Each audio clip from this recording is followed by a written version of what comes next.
Did you know that we not only have 7 chakra, but we actually have 12 chakra? And this is only what we get to experience here on earth. As we ascend and evolve as a soul, as consciousness, more chakra will be available for us.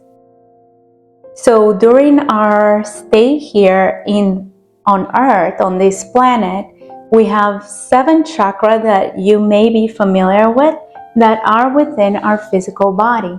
And then the rest of them, the 5 left, are on what will be our field, and even bigger than our electromagnetic field, connecting to the rest of the cosmos, of the universe. And they are directly related to our DNA strands, which we have been wrongly taught that they are junk DNA and that we don't need them, but they're actually our gateway to divinity and higher states of consciousness. Hi, my name is Myriam, and I have been practicing and teaching yoga for about 21 years, and that led me to a couple of real spiritual awakenings and transformed my life in ways that I didn't even know, to the point that I am now teaching here and sharing, coaching on conscious manifestation, spiritual alchemy, and Kundalini awakening.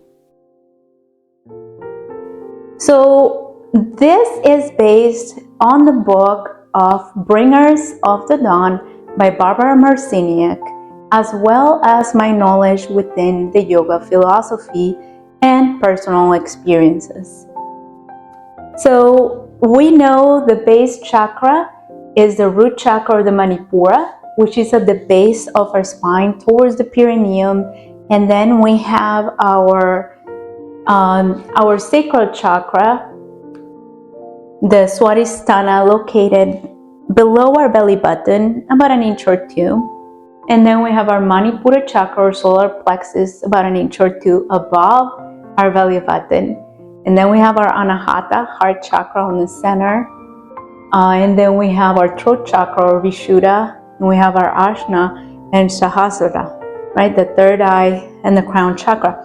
Those are within our physical body. Now there's another chakra that is called the Earth Star. And this is what grounds us to the Mother Earth.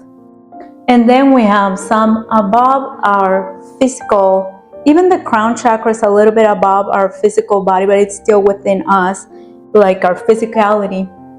But then we have the rest 4, which is the soul star, the universal, galactic, and the divine gateway. Now, here I put just a brief explanation of what each chakra does, because there's too much information to digest at once. So the Earth Star, as I said earlier, is the connection to Earth. The Muladhara or the root chakra is about stability, about feeling safe, basic needs, shelter, finances, feeling safe at home, having that you have your basic needs met of food and just belonging to your environment, to your home or your society, to the structure that you live within.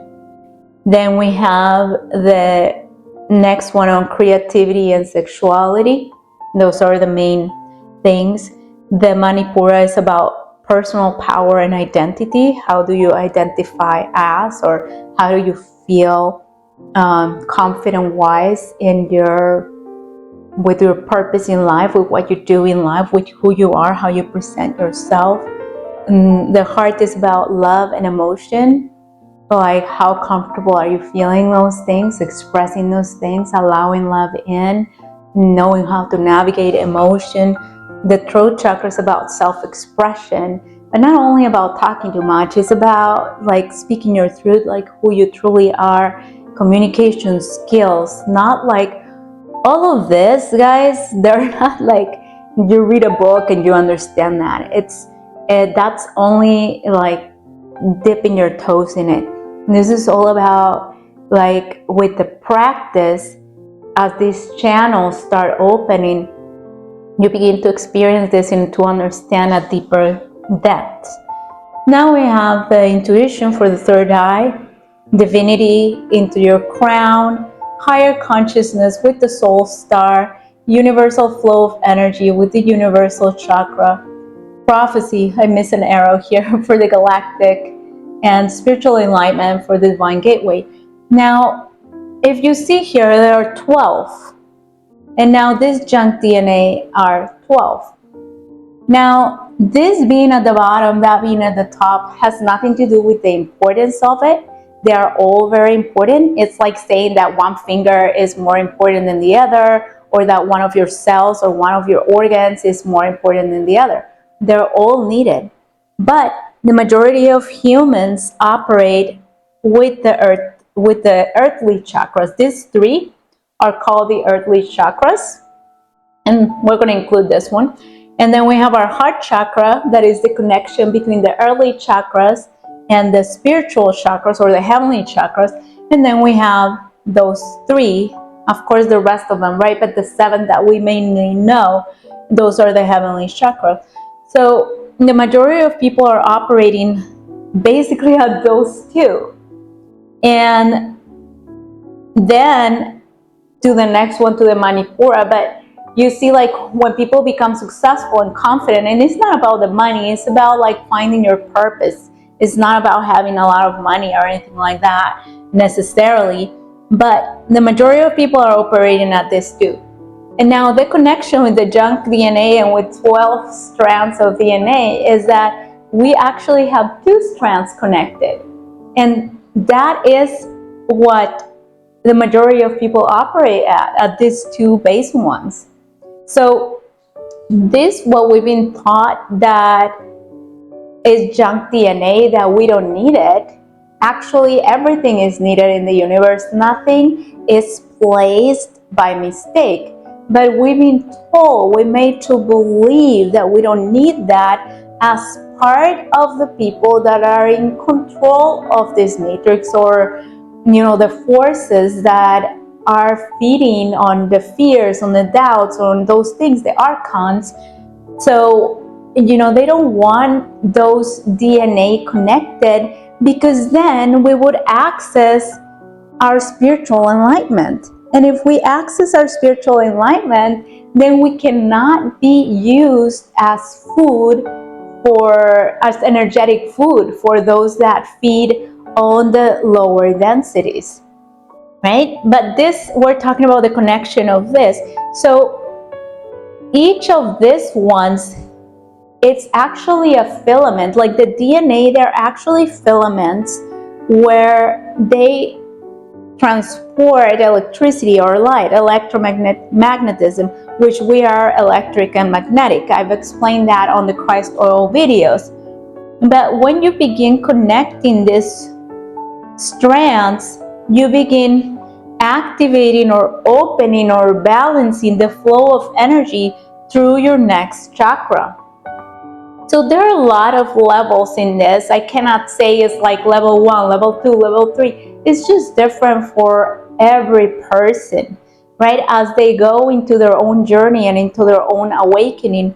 But as the light flows, I don't know if you're familiar with the pranic tube, which I have also mentioned in some of the videos, but that's basically how you connect to higher power, to source. Like this, literally, like Manly P. Hall talks about this, is where the central sun, like God's source, you connect by intention with that. And we do have the pranic tube here, like it's an etheric thing, like it's a real thing. And you connect with intention, and as the light begins to pour in and come into your body, you begin the process of enlightenment. And that is basically what it means. It's like you begin adding more light into your body, into your cells, and these filaments begin connecting. They begin empowering themselves. They reconnect, because they were disconnected when our DNA was altered. So as these ones connect, you begin to elevate in your understanding, in your awareness, in your consciousness. So this is not junk DNA. Now, how do you do all this? How do you connect those strands?